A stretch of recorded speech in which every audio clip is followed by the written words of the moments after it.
Finding a rough diamond can be an exciting experience, but before rushing to conclusions, it's important to verify whether the stone is real or just a look-alike. Luckily, you can perform several simple tests at home using common tools. Here's how to check a rough diamond step by step. 1. Visual inspection. Start by cleaning the stone gently with water and a soft cloth. Real rough diamonds have a greasy, slightly translucent look with sharp edges and no uniform shape. They usually do not sparkle like cut diamonds and often appear greyish or yellowish.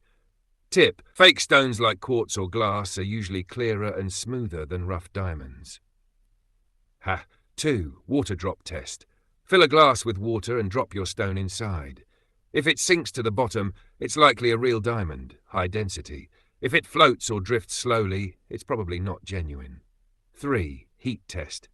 Hold the stone with tweezers and heat it using a lighter for about 30 seconds, then drop it immediately into cold water.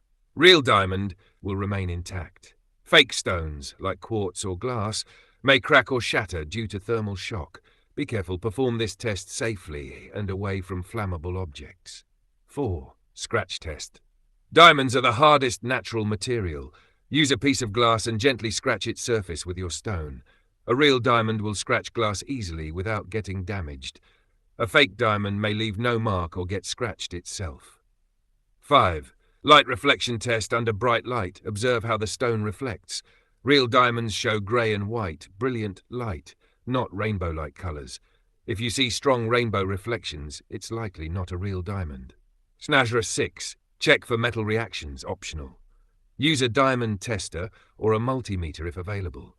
Diamonds are non-conductive, while many imitations, like moissanite, conduct electricity slightly. Conclusion.